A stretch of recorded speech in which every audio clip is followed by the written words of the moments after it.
안녕하세요, 나무소리입니다. 이번 시간에도 지난 시간과 마찬가지로 이 객체와 테이블 매핑과 관련해서 여러 어노테이션에 대해서 살펴보겠습니다. 이번 강의에서는 이 ID 어노테이션과 관련해서 중점적으로 설명을 드리려고 하는데요.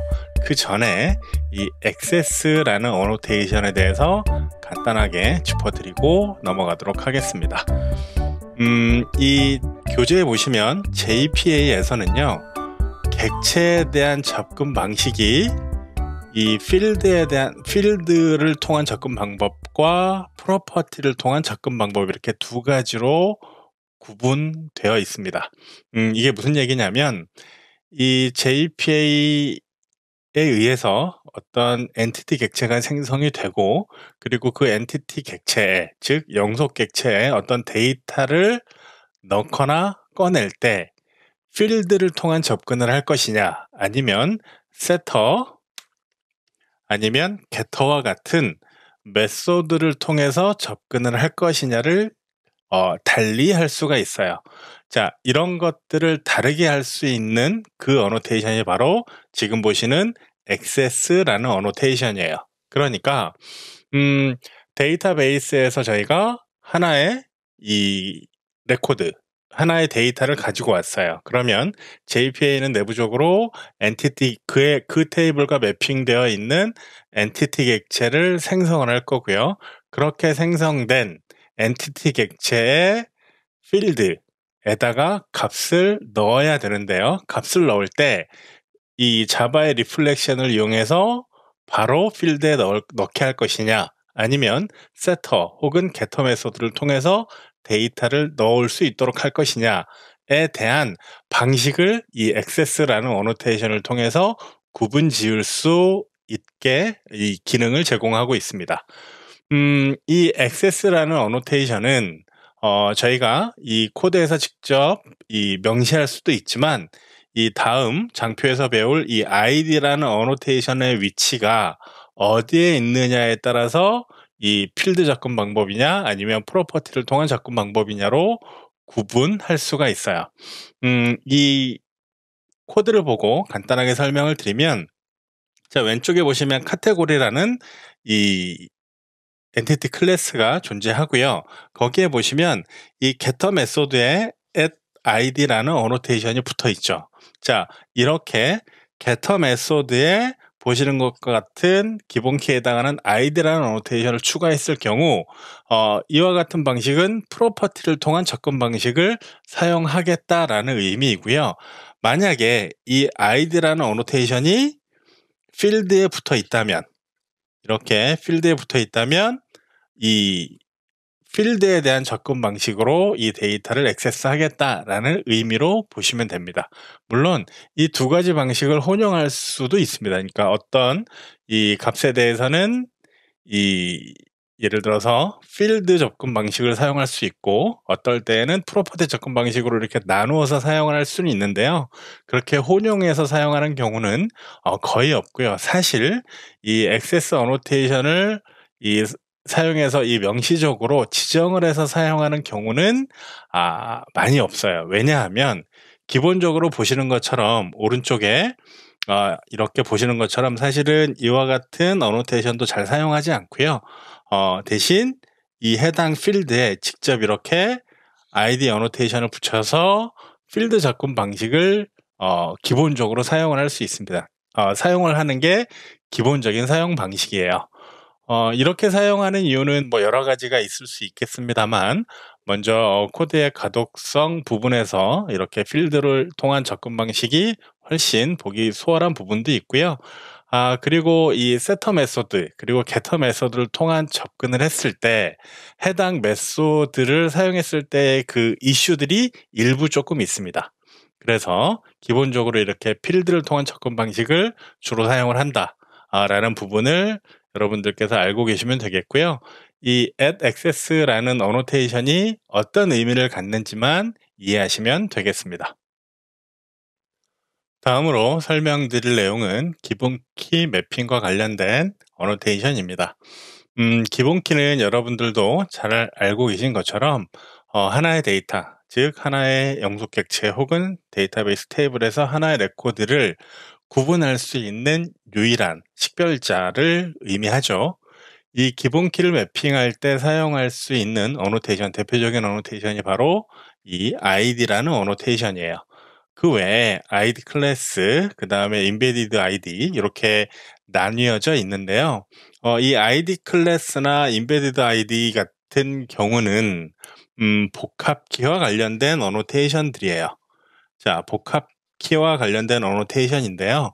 이번 시간에는 다루지 않고요. 이후에 실제로 이 id 클래스나 embedded id와 같은 어노테이션을 사용해야 될 때 그때 다시 설명을 드리도록 하겠습니다. 이번에는 이 id라는 어노테이션에 대해서 설명을 드리고 더불어서 이 id를 발행하는, 즉 id를 생성하는 방식에 대한 이야기를 조금 하려고 해요. 무슨 얘기냐면 저희는 이 엔터프라이즈 어플리케이션을 개발하면서 자, 서버 프로그래밍을 할 거예요.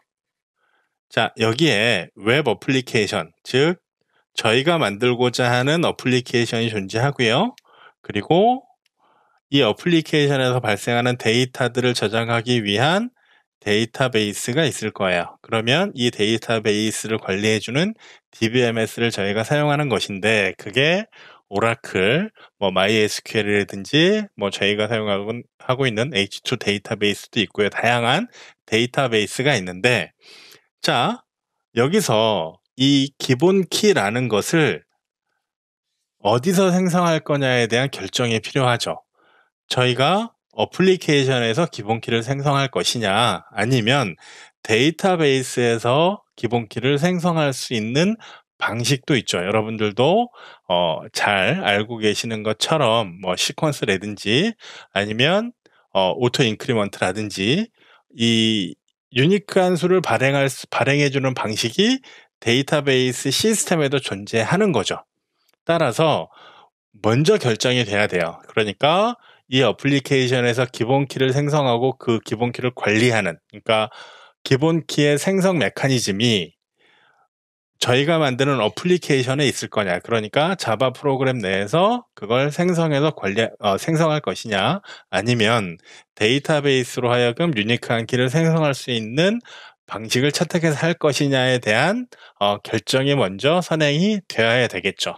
그런데 저희는 이 데이터베이스에서 이 자동으로 이 아이디를 제너레이션을 할 때 그 방식들이 어떤 것들이 있는지 자동으로 이 기본 키를 생성하는 전략이 어떤 것들이 있는지를 이제부터 한 가지씩 살펴보려고 합니다. 그래서 이 관점에 대한 이해를 먼저 해 주시면 되겠습니다.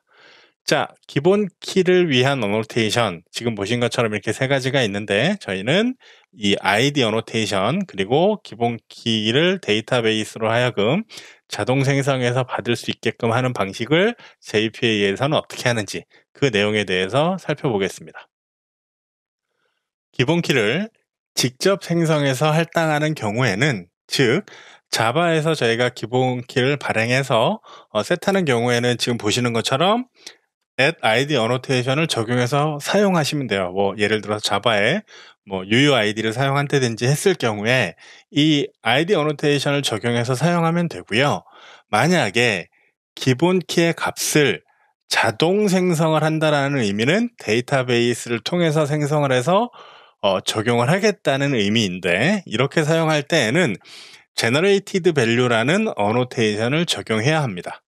이 generated value라는 이 어노테이션을 이용하면 기본 키 값의 자동 생성 방법을 여러 가지로 나누어서, 즉 몇 가지 옵션을 통해서 기본 키를 어떻게 만들어서 적용할지를 결정할 수가 있는데요.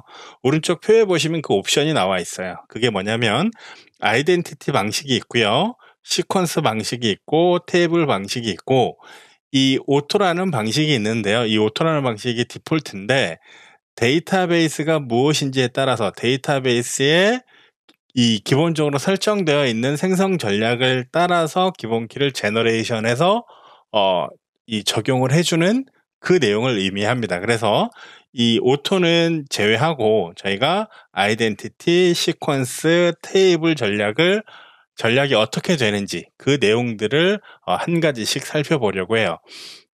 그래서 해당 이 식별자 아이디에다가 이 generated value를 어노테이션을 추가를 해주고, 그리고 이 generated value의 이 옵션 어떤 이 방식을 사용할 것이냐를 지정을 해주고 사용하시면 됩니다.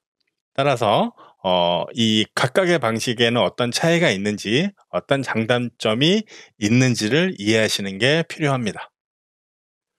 먼저 설명드릴 이 기본키 생성 전략은 아이덴티티 기본키 생성 전략인데요. 교재에서 보시는 것처럼 MySQL이나 DB2, 오라클과 같은 데이터베이스 등에 적용할 수 있고요. 이 아이덴티티 전략은 이 새로운 데이터가 생성될 때, 근데 이 생성되는 것이 이 데이터베이스 테이블에 하나의 레코드가 추가될 때, 그때 아이디가 발생을 해요. 그러니까 저희가 기존에 커스터머 가지고 저희가 실습을 했을 때에는 저희가 아이디를 만들어서 하나의 영속객체 데이터를 세팅한 다음에 그걸 데이터베이스에 넣었는데, 이 데이터베이스에서 이 자동으로 오토 인크리먼트를 통해서 아이디를 발생시키기 때문에 이 영속객체로 관리되어질 때 약간의 메커니즘의 차이가 있습니다. 그래서 그 부분을 설명을 드릴 텐데요. 그 전에 우선 그 부분과 관련해서는 저희가 코드를 보고 조금 더 자세히 설명을 드리고, 코드를 보고 어떻게 지정하는지를 보시면, 먼저 이 아이디, 기본키가 되는 이 아이디에 generated value라는 어노테이션을 넣어주고요. 스트래티지를 generation type identity로 지정을 해주시면 돼요. 그렇게 되면 자, 실제로 이 create 테이블이 될 때, 이 create 테이블이 된다라는 것은 기본적으로 이 DDL을 저희가 생성할 수 있는 그 옵션이 되어 있다라는 전제가 되겠죠. 그랬을 때, 자, create 테이블을 하면서 이 아이디에 대해서 generated by default as identity라는 요런 이 문장이 들어갑니다. 그렇게 되고요. 실제로 우리가 지금 이 코드 간단하게 정리되어 있는 코드를 보시면 새로운 커스터머를 생성을 하고 이름을 넣고, 그리고 그와 관련된 어떤 데이터를 넣지만 별도의 아이디를 지정해 주진 않아요. 아이디를 지정해 주지 않고 이걸 가지고 퍼시스트를 통해서 해당 데이터를 집어넣었을 경우에 지금 이 커스터머 객체, 즉 커스터머 데이터에는 세 가지의 데이터가 들어가죠. 저희가 실습했던 그 커스터머 그대로인데요. 지금 보시는 것처럼 아이디와 네임과 레지스터 데이터가 세 가지가 필요한데, 실제로 저희가 트랜잭션 안에서 우리가 자바에서 세팅한 데이터는 네임과 레지스터 데이터밖에 없어요. 그러면 이 아이디는 데이터베이스에서 부여한다라는 거죠. 그럼 이제 저희는 한 가지 생각해 볼 수가 있죠. 실제로 우리가 앞서 1강에서 그리고 2강에서 설명드렸던 것처럼 이 퍼시스트라는 이 엔티티 매니저의 메소드를 이용해서 어떤 영속객체, 엔티티 객체를 넣으면 이 영속객체가 관리되어지잖아요. 이렇게 관리되어질 때 실제로 이 데이터에 대해서 인서트가 일어나는 시점은 언제였냐면, 따로 우리가 플러시를 해주지 않는다면 커밋해주는 시점에 인서트가 발행이 돼야 맞는 거죠. 그런데 여기서 중요한 것은 뭐냐면, 이렇게 영속객체로 관리되어지는 그 영속객체, 메모리에 존재하는 영속객체 또한 이 ID 값이 있어야 돼요. 그러니까 아이덴티티 기본키 생성 전략은 퍼시스트가 진행될 때, 이때 바로 인서트가 발생이 되고요. 그리고 인서트가 됐을 때 이 ID 값을 반환받아서 메모리상의 이 영속객체가 관리되어질 때 그 메모리 안에서도 이 ID 값이 세팅되어져 있는 상태가 됩니다. 자, 살짝 헷갈릴 수가 있는데요. 간단하게 저희가 코드를 보면서 좀 더 자세히 설명드리겠습니다. 간단한 코드를 통해서 이 아이덴티티 기본키 생성 전략을 한번 보도록 하겠습니다. 기본적으로 이 커스터머 엔티티 객체에 이 아이디를 이제 데이터베이스로 하여금 기본키를 생성해서 그 값을 넣어줄 수 있도록 하기 위해서 저희가 generated value를 지정을 해주고요. 여기에 strategy를 generated 타입의 아이덴티티로 지정을 해주시는 게 먼저 첫 번째 방식이고요. 첫 번째 하셔야 될 일이고요. 자, 이렇게 지정이 되면 실제로 제가 코드를 진행했을 때, 자, 이제 커스터머 객체는 방금 보셨던 것처럼 아이디와 네임과 레지스터 데이트 이렇게 세 가지의 값이 있는데, 그 중에서 이제 아이디는 저희가 프로그램 내에서 이렇게 지정을 해 주는 것이 아니라 이제는 데이터베이스에 하나의 데이터가 인서트 될 때 발생이 될 거예요. 따라서 이렇게 생성해 주는 게 아니라 그냥 디폴트 생성자로 지정을 해 주고요. 거기에다가 이 필요 없는 지성은 지우겠습니다. 여기에다가 커스터머에다가 set name을 해 주고요. name은 뭐 킴이라고 하겠습니다. 그리고 또 다른 데이터 set register 데이터는 system.timeminutes에서 current time minutes에서 현재 시간을 이렇게 지정을 해주도록 하겠습니다. 그리고 자, persist가 진행이 되면 여러분들도 저희가 영속성 관리를 하면서 설명드렸던 내용이에요. 자, 이때 어떻게 됩니까? persist 하게 되면 실제로 데이터베이스에 데이터가 저장되는 것이 아니라 어디에 들어가죠? 영속성 컨텍스트에 1차 캐시의 데이터가 지정이 되는 거죠. 저장이 되는. 그러니까 이 JPA가 내부적으로 관리하는, 잠시 설명을 드리면 영속성 컨텍스트 안에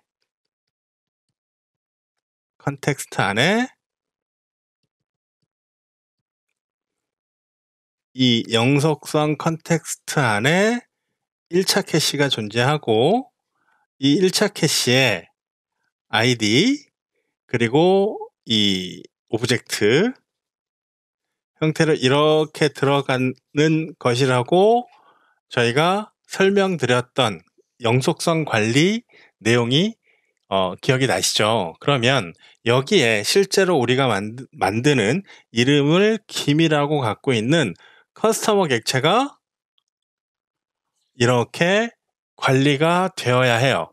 그런데 이 아이디는 언제 발생을 한다고요? 데이터가 인서트가 됐을 때 이 데이터베이스에서 발생이 되기 때문에 현재 상태로는 이렇게 관리가 되어질 수가 없겠죠. 따라서 기존에는 이렇게 영속성 컨텍스트에 이렇게 1차 캐시에 관리되어지던 영속 객체들이 트랜잭션이 커밋되는 시점에 모두 인서트가 되고 하는 과정들이 있다라고 설명을 드렸는데, 이렇게 아이디가 데이터베이스 테이블에서 발생하는 그 단계가 되면, 자, 이 아이디를 알아야 되기 때문에 퍼시스트 시점에 실제로 이 아이디를 알아오기 위해서 인서트가 진행이 됩니다. 인서트가 진행이 돼야 이 아이디가 무엇인지 알 수 있기 때문에 그렇거든요. 그래서 그 내용을 저희가 확인해 보기 위해서 이 인서트 쿼리가 언제 나가는지, 어느 시점에 나가는지를 간단하게 확인을 한번 해보겠습니다. 자, 그래서 이 커밋 시점 전에, 자, 이 문자를 추가를 해주도록 하겠습니다. before commit. 이렇게 이 before commit을 통해 이 간단한 문자를 통해서 실제로 insert라는 이 SQL이 언제 발생돼서 나가는지를 실제로 코드를 통해서 확인을 해볼 텐데요. 자, 이렇게 놓고 저희가 프로그램을 실행을 시켜 보겠습니다. 자, 보시면 예전과 다르게 insert 구문이 이 before commit 전에 실행된 걸 확인하실 수가 있을 거예요.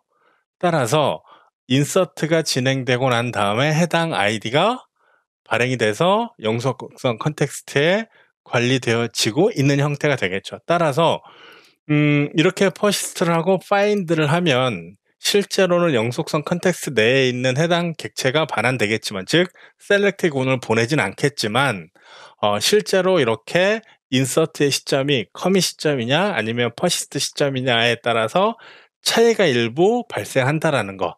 자, 이 부분을 이해하시는 것도 필요합니다. 그리고 위에 보시면 크리에이터 테이블이 될 때 이렇게 아이디에 대한 이 옵션이 이렇게 지정이 된다라는 것도 확인을 해보시면 되겠습니다.